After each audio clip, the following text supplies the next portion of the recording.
Welcome to the deep dive. Hey there. You know how this works, right? You've got your notes, we've got them too. The ones on Anterior Uveitis. Notes on inflammation of the eye. Exactly that. And our job, Yeah. it's to pull out those, gold nuggets, make it really clear. Yeah, crystallize it for revision. Today it's all about Anterior Uveitis, also known as Iritis. Right. We're aiming for that high-yield overview. Precisely. We'll cover the definition, the causes, the risk factors, what's actually happening in the eye. Pathophysiology, yeah. And differentials, who gets it, the clinical picture. Investigations, management, super important prognosis, and those complications we want to avoid. Okay, let's make these notes stick. So, first things first, definition. What's the absolute core concept? Okay, so anterior uveitis, or iritis. At its simplest, it's inflammation of the iris. The colored part. Yep, the colored bit and the anterior chamber, that fluid-filled space at the front. Right. Crucially, as part of the uveal tract, the iris, ciliary body, choroid, that whole structure. And you often see it with a red eye, right? It can be one eye or both. Exactly. It's a common cause of red eye. Can be unilateral or bilateral. And here's a key link to remember early on. I bet it's the HLA-B27. You got it. Strong association with HLA-B27 and the conditions linked to it. So that's a big clue. Okay. And uveitis isn't just one thing, is it? There are types. Correct. We classify it by location. We're focusing on anterior, the front. But there's also intermediate, posterior, and panuveitis, which is, well, everything. Gotcha. Now, digging into anterior uveitis itself, the notes mention granulomatous and non-granulomatous. What's the deal there?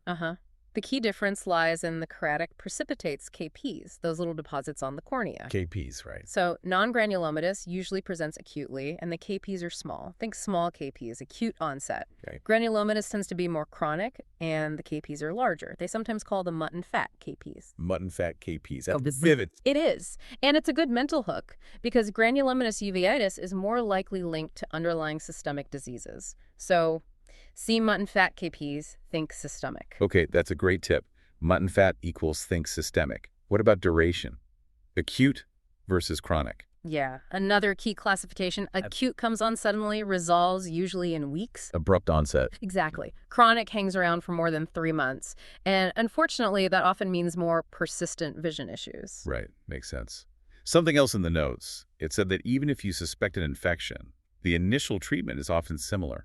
Why is that? That's a really practical point. The #1 goal initially is just to get the inflammation under control. Fast. Calm the fire first. Precisely. Plus, identifying the exact bug in the eye isn't always easy or necessary right away. Getting good samples can be tricky. Yeah, the notes mention that. Cultures might not even be helpful sometimes. Right, especially if they've already used some antibiotic drops. So the strategy is treat the inflammation first, then investigate the cause if needed. Okay, clear definition, classification sorted. Let's move on to the why. Etiology. What triggers this? The causes often are, honestly, we don't find a specific cause. It's idiopathic. Frustrating. It can be, but generally it boils down to the immune system getting it wrong, an immune response gone awry. So the body attacking itself, essentially. In many cases, yes. Okay. Things like infections, known autoimmune diseases, or even just general systemic inflammation can set it off. Like which conditions? We see it a lot with things like Ankylosing spondylitis, reactive arthritis, those HLA-B27 ones again, but also Behçet's disease, sarcoidosis. Okay. The notes break down potential causes nicely. Autoimmune, infectious, trauma, iatrogenic meaning caused by treatment inherited, ischemic, and idiopathic, the unknown bucket. And specific eye syndromes too, right? Yes, certain ocular syndromes can cause uveitis, anterior or posterior. So who's more likely to get this? What are the risk factors? Well, probably the biggest one is having had it before. History of uveitis. Makes sense. Definitely. Then those systemic conditions we mentioned, ankylosing spondylitis, reactive arthritis, sarcoidosis, they significantly raise the risk. And the HLA-B27 marker itself. Absolutely. Being HLA-B27 positive is a major standalone risk factor.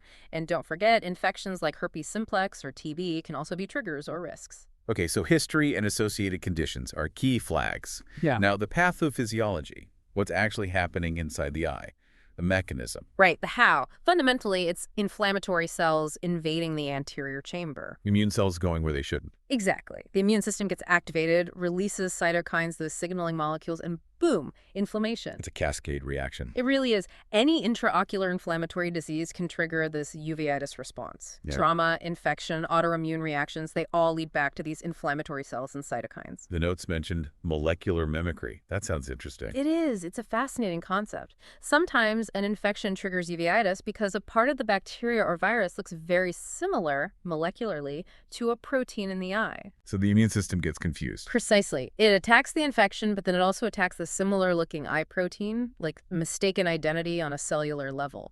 Wow. And different causes might have slightly different patterns, right? Like Fuchs or sarcoidosis. Yeah, the underlying mechanisms can vary, leading to slightly different presentations or common associations, like with Fuchs heterochromic uveitis, sarcoidosis, or just straightforward idiopathic acute anterior uveitis. Okay, that makes sense. So someone comes in, red eye, pain. What else could be going on? The differential diagnosis. Critically important. You have to consider anything that causes a red eye or changes in vision. It's broad. Especially for the non-granulomatous type. Yes. Think about sacroiliitis, the seronegative arthropathies, ankylosing spondylitis, reactive arthritis, psoriasis, inflammatory bowel disease. Okay. Also early sarcoidosis or TB, Behçet's disease, juvenile idiopathic arthritis, early syphilis, leptospirosis, even drug reactions or simple trauma. That's a hefty list. Systemic symptoms must be key clues then. Absolutely crucial.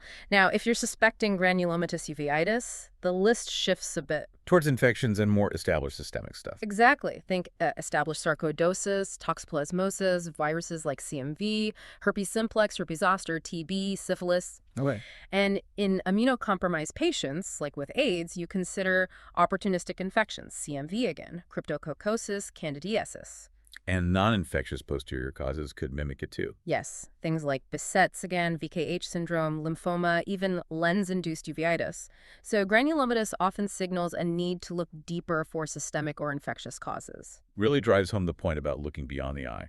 So epidemiology, who gets this most often? In the UK, anterior uveitis is definitely the most common form we see. Okay. Any numbers? Incidence is roughly 25 to 50 cases per 100,000 people per year. Average age of onset is around 30. So primarily young to middle-aged adult. Yeah, mostly 20 to 50 years old, but kids can get it too. About 5 to 10% of cases are under 16. And does it vary geographically? It can, yeah. And as we've said, susceptibility is really tied to those systemic conditions. Are there specific age links to remember? Like for kids versus older adults? Definitely. In children, think juvenile idiopathic arthritis, sometimes toxocariasis. Young adults, maybe Behçet's, the HLA-B27 conditions, Fuchs uveitis. And older adults? Could be things like VKH syndrome, herpes zoster, ophthalmicus, TB, and in some regions, leprosy. What about gender?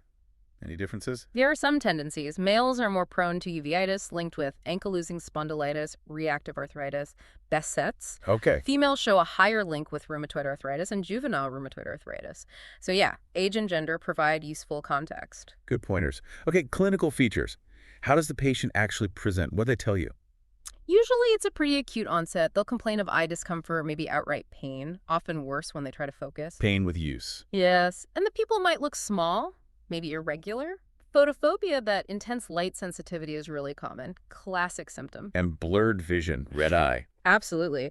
Blurred vision, obviously a red eye, maybe excessive tearing. You might see a ciliary flush redness concentrated right around the edge of the cornea. What about hypopenia? That's possible. In more severe cases, you see that layer of white cells settling in the bottom of the anterior chamber. Visual acuity might be normal at first, but it can definitely drop. How does the presentation differ between acute and chronic forms? Good question. Acute is typically sudden, often just one eye to start. Pain, redness, photophobia are usually quite marked. Gets worse over hours to days, maybe a headache too. Pretty dramatic. Can be. Chronic is often more insidious. Recurrent episodes, but maybe less intense symptoms each time. Blurred vision is often the main complaint. Sometimes mild redness. Less pain or photophobia except during acute flare-ups. So chronic can be a bit more sneaky. Definitely. Think acute, angry. Chronic, creeping. And how do intermediate and posterior uveitis symptoms compare? Just briefly. Intermediate often gives you painless floaters, maybe decreased vision, but not much going on at the front of the eye. Posterior is also more about gradual vision loss, floaters, often bilateral, but again, usually without the classic anterior pain and redness. Pathophysiology is a mix. Yeah, PAM means all, so you get a bit of everything. And critically, remember some uveitis, especially with JIA in kids, can be totally asymptomatic initially, super sneaky. Right, important point. So when you examine someone, what are you looking for specifically? Okay, examination is key. Check visual acuity first, then a careful look at the external eye, pupil size, shape, reaction, cornea for KPs, lens for clarity. And then into the anterior chamber. Exactly. Looking for cells, inflammatory cells floating around, and flare, which is like protein leakage, making the fluid look hazy, and hypopyon, if it's there. What about the iris itself? Look for synechiae adhesions between the iris and lens. Also, iris atrophy or nodules. Then check the vitreous for cells, look at the retina, macula for inflammation, swelling, vasculitis, optic disc too for swelling or infiltration, and measure the intraocular pressure IOP. It can be low or sometimes high. And a full physical if you suspect something systemic.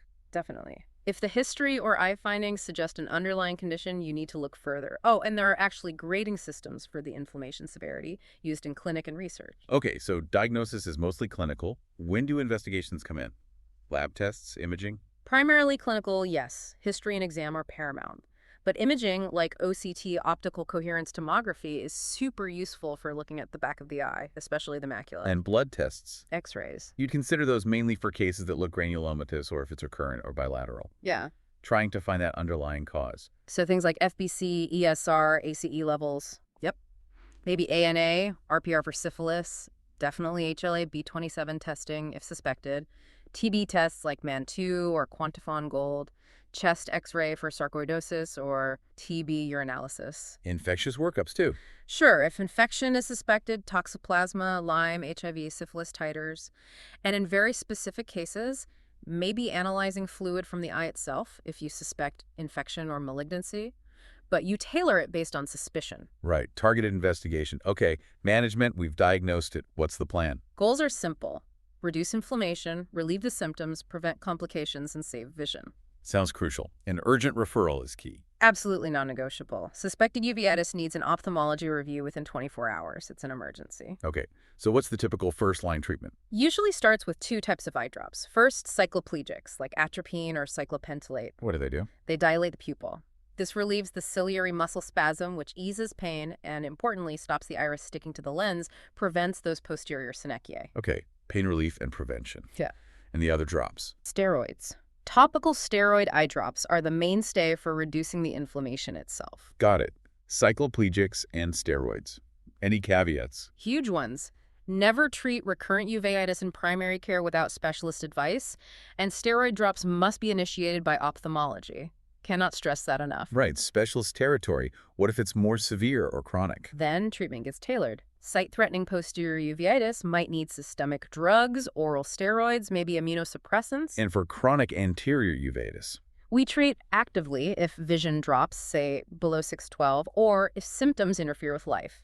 We continue cycloplegics as needed. Corticosteroids remain key, maybe still drops if it's just one eye and chronic, but potentially oral steroids or even injections around the eye if it's worse, especially if there's macular edema. When do the heavier-hitting drugs come in? Immunosuppressants? You consider those for severe cases or chronic ones not responding well enough to steroids, or if you need to reduce the steroid dose long-term. Like what drugs? Methotrexate, mycophenolate, TNF inhibitors are common. Others like cyclosporin, tacrolimus are options too. And if it's infectious? Then you add specific antimicrobials alongside the steroids and cycloplegics. You treat the bug and the inflammation. Are there even more intensive treatments? For really tough cases, yes. Laser, cryotherapy, even surgery like vitrectomy might be considered. And lots of research is ongoing into biologics, new delivery systems. Anything specific to check before starting steroids? Yes. Always check the intraocular pressure. And crucially, rule out herpes simplex keratitis. Steroids can make that much, much worse. Dendritic ulcer is an absolute contraindication to steroids alone. Good point. And surgery is mostly for complications. Generally, yes.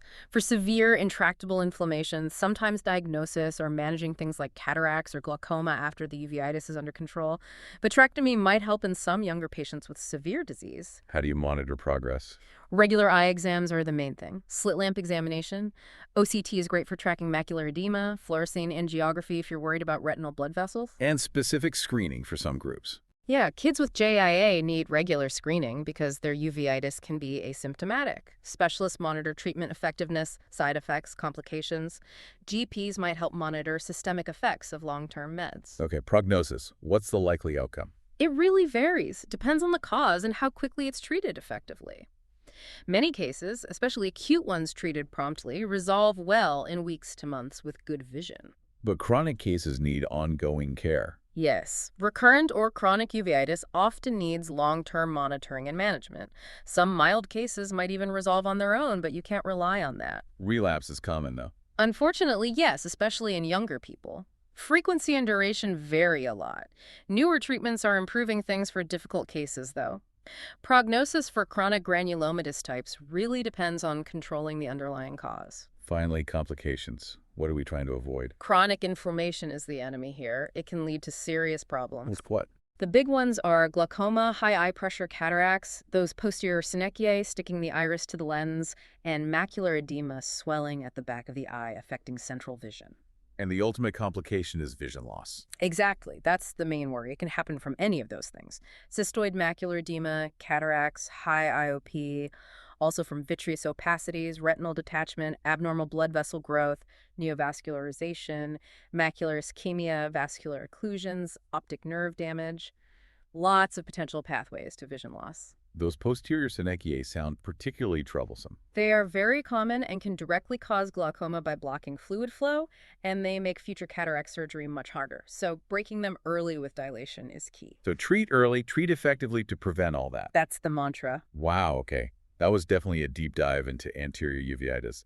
We've covered a huge amount of the definition, causes, risks, pathophysiology, differentials, epidemiology, features, investigation, management, prognosis, and those crucial complications. Yeah, it really highlights how important spotting it early and getting that urgent ophthalmology referral is. Absolutely. And while hopefully this discussion, based on your notes, really helps cement things for your revision, medicine is always evolving. Keep learning. Couldn't agree more. Continuous learning is key. And for anyone listening who wants more MSRA revision materials, do check out passthemsra.com. And freemsra.com as well. Both great resources. Brilliant. Well, thanks for joining us on this deep dive. Remember, everyone, stay curious, keep learning. It makes all the difference.